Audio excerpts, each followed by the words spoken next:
Welcome to Vikas Mudra channel. I am Harikumar with Insights.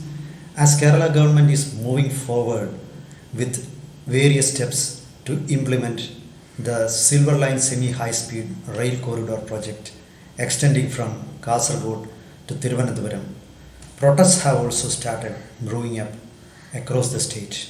Now two things are becoming very clear. The number one thing is there is going to be participation of the central government in the project. And number two, the most important hurdle the state government will have to face is protest from the people or opposition from the people regarding land acquisition. Let us look into these two aspects in detail. Initially, the Kerala government announced that it is going to implement the project alone, taking loan from financial institutions and soliciting investment from outside the country. It clearly said that central government is not a participant of the project. But a couple of days ago, Kerala Finance Minister K.N. Balagopal said he would approach the union government for financial assistance. And the other day, Kerala Chief Minister Pinarayi Vijayan publicly said that there would be participation of union government in the project, and this was on record. A press release issued by Kerala Public Relations Department, which is the mouthpiece of the state government, said that the participation or contribution from the state and central governments will be there for the project. So things are very clear. Now it's going to be a joint project of union government and state government, as it appears from the public statements and the press release of Kerala government. Number two, the government will have to clear the apprehensions of the public about the land acquisition. The Chief Minister knows this very well.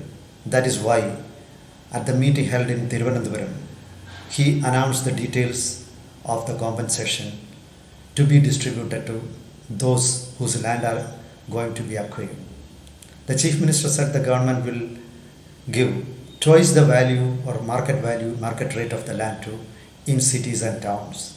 And in villages, it is going to be 4 times the market value. That is what he said, as appeared in state media.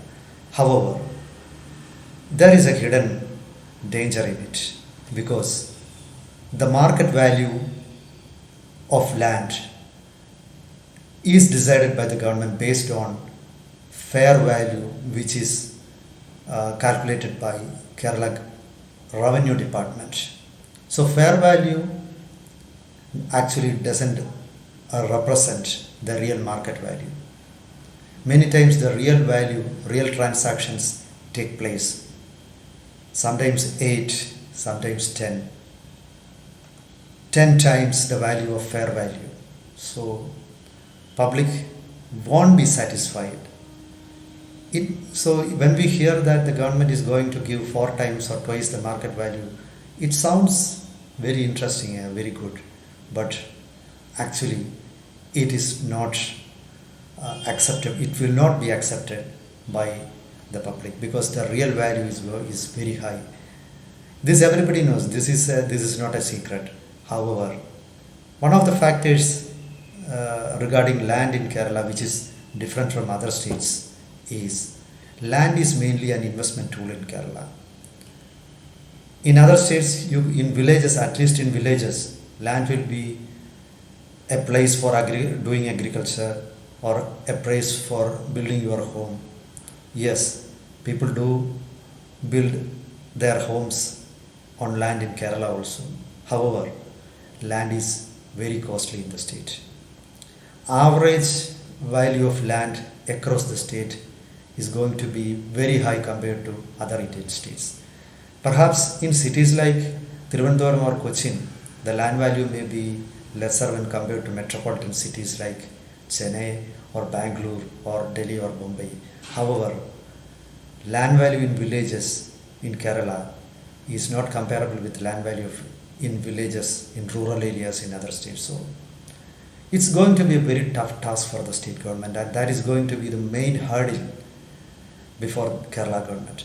If Kerala government is able to solve that problem, then it is going to be comparatively easier for the government to implement the project, because there is criticism on other counts also, like the environmental impact of the project, the technology being used for the project, and the economic viability of the project. All these are being raised by different groups of people, and they are raising relevant questions also.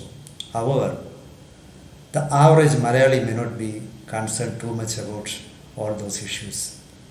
For example, look at the environmental issue.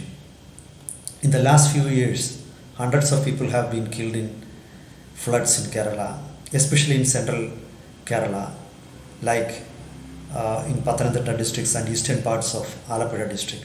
However, that has not made an impact in the electoral scenario.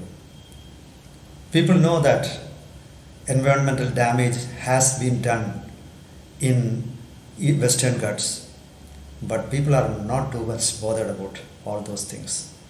People are only concerned about the problems that really affects them, and this is going to be the land acquisition issue. So once it is solved, if the government is able to convince the public about its intentions and give a fair compensation, it may be easy for the government. But there are genuine doubts also. The state doesn't have a good track record in distributing compensation. So previous incidents are there. Those whose land had been acquired are still loitering around. They have not been paid proper compensations. So these questions will be there before the mind of public. Now the opposition Congress has also taken up the issue very vigorously and is going to hold meetings across the state. They have already published a pamphlet raising certain questions against the project.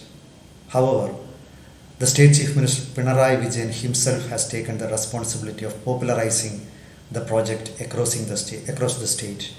He is going to hold meetings across the state. The first meeting was already held in Thiruvananthapuram. The next meeting is going to be held in Ernakulam.